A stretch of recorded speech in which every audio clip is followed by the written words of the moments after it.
has to go up, otherwise the lights go out. So number 12 is major mines are offline. So Cameco had, both Cigar Lake and MacArthur down, due to COVID, due to low prices. They decided to bring one of them back online, but you can't get back into the normal full production right away. It's going to take, it's going to take time to bring back the people. It's going to take time to ramp production back up. And there's a lot of mines offline right now. We have, Paladin's mine is offline as well.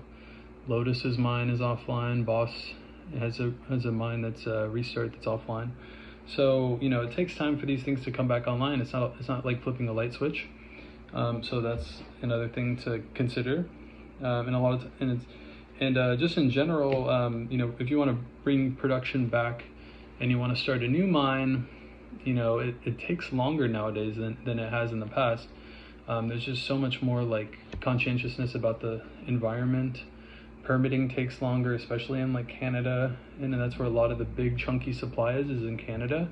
But it takes a long time because you have to get permitted. That has to go through the government. It's all slow, and then you have to work with the First Nations, the people that that's their land, so they have to be in agreement with you. Again, it just takes time. Of course, that's just how it is in developed countries. Now in Africa, it's a little bit better than that. But as these countries become more developed and they have more money and they're less reliant on the money from uranium mining, then they can be a little bit more picky and they can ask for more. They can, want a bigger chunk of change out of the mine. They can be, they can be a little bit more strict with the requirements for the environmental stuff, which requires, more studies and more time. So another thing to keep in mind. For number 13, the big suppliers are more disciplined now than in the past. So Kazatomprom, which is the Kazakhstan's uranium producer, they were 43% of the uranium produced in 2019. And they used to just be completely government. I think they were completely owned by the government in Kazakhstan. And so they weren't really very sensitive to the price. They didn't care a whole lot. They just were producing the pounds, and they can produce it quite cheaply.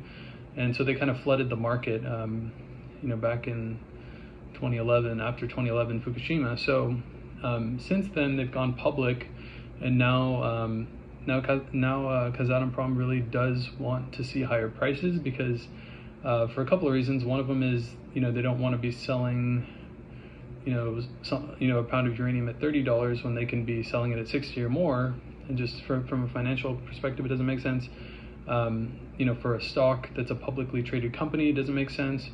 And also, they want it just because it's not good for the whole nuclear industry to be the only game in town. And everyone's reliant on you, and there's no money going into any other mines or anything, then people are going to be afraid to build reactors because they don't know if there's going to be uranium supply. So for that reason as well. Number 14, I think that upside surprises might also kind of impact the uranium price. So in the past bull market, the 2007 one that ended in 2007, that bull market, there was a flooding, I think in the MacArthur River, I believe, for Cameco's mine. So things like this they do happen. COVID has already been kind of like a big, supply shock because, some mines were shut down, and I think that even could continue further. And I think the ramifications of those shutdowns, they're not really felt yet. It's a very long time before you feel that, and it's kind of like, things keep chugging along until you just realize, all of a sudden we're completely out of uranium, and then everyone starts to panic. So maybe it's a natural disaster, maybe it's more COVID-induced supply shocks. The outlook is really good as far as demand, like I said, in the Middle East and India and potentially even Africa soon. And I think, this probably isn't really so much for this particular cycle, but in the future with the small modular reactors, I think a lot of people are going to be much more open to nuclear. It's going to be cheaper to build, and it's going to be even safer, even though it already is very safe. So people that were previously kind of hesitant about nuclear, they're going to probably embrace it, and all of those reactors are going to require fuel, which is uranium. So number 15 is renewed focus on the diversity of supply. So COVID kind of brought this up for a lot of different commodities, and a lot of different things, whether you're trying to get masks, like N95 masks, and you realize that, hey, we have so much dependence on a certain geographic area for supply, and that's not a good thing, especially when there's high geopolitical tensions. Kazakhstan is considered by some to be basically under Russia's control, and obviously Americans and Russians always have the best relationship, so Russia could use that against us, and that's something that's a real possibility. And like I said, 43% of the uranium supply in 2019 we're really reliant on Russia, and also we're reliant on China in a different way, not in the uranium itself, but uranium has fabrication, and it goes through some different things in order to get it to be ready for the fuel rod, and so we rely on other countries, and especially particularly in the United States, we don't have pretty much any uranium supply being produced now. We're completely dependent on other countries, and that's probably okay if it's Canada, that's probably okay if it's Australia, but if you're dependent on China, you're dependent on Russia, obviously that could lead to problems. And then for number 16, I think that the banks are going to pretty much require higher prices as well. So for these companies that want to develop a mine, if they want to get a loan, in order to build it, how are they going to do it? Well, the bank isn't going to make them a loan until it makes economic sense, until the price of uranium is at a level that makes sense for them to actually go out and mine it, and they're actually going to make enough money to pay back the loan. That's another thing to consider. Number 17 would be the lack of expertise available nowadays. So back in the 04-07 bull market, there was more expertise in uranium mining. Since then, because the industry has pretty much been decimated the past about decade, there's not a lot of expertise in how to build a uranium mine. It's not like a copper mine, it's not like a gold mine. There's a lot more regulation. You're dealing with a radioactive material, so it's a little bit more tricky. And like I said, the only junior that got into production the last bull market was Paladin, right?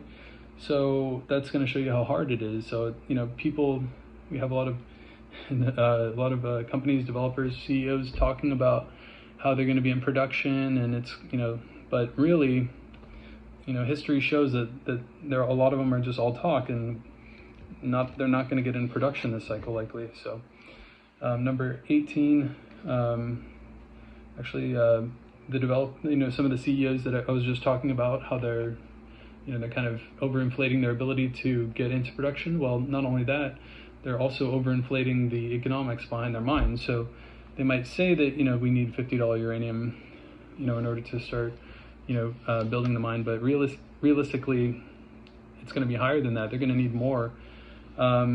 They are not always giving you the all-in sustaining cost. They'll give you a certain price, so it looks like, oh, we can produce uranium at $30 a pound. Okay, that sounds great, but is that really factoring in the shipping? Is that factoring in paying back investors, paying back the loans, et cetera, et cetera? So that's something to be aware of.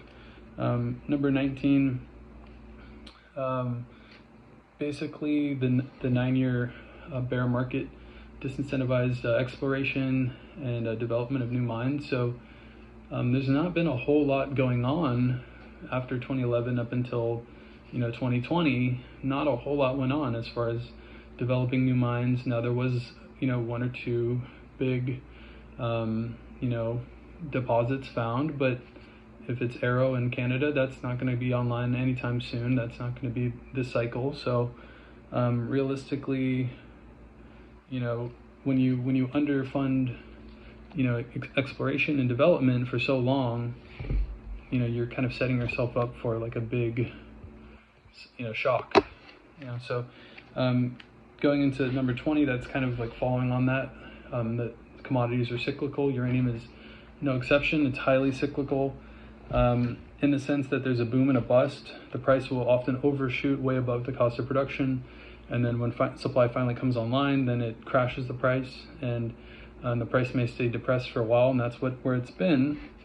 I think uranium is, particularly vulnerable because, it's so hard to actually bring a uranium mine into fruition. And I think that this is going to cause a lot of panic with the fuel buyers. I think they're going to end up paying a lot more than they anticipate that they will be paying. I think that, we're going to see above $100 uranium again. And as some have pointed out in the past, that if the fuel buyer ends up paying more for the price of uranium, they don't really get in trouble, because the most important thing for them is security of supply. And if other people are paying a higher price, then that's okay. And that's what happened back in the last bull market. So I don't see any reason to think that this one's going to be any different. Some people would disagree, but that was just basically my outline of why I think that the price of uranium is likely to go and vastly overshoot and at least go to 100, but much more likely to go above 100. I won't be surprised to see if it goes even past its all-time high of last one, which is like 127 or something. So anyway, thanks for watching, and maybe I'll make another video again sometime. Thank you.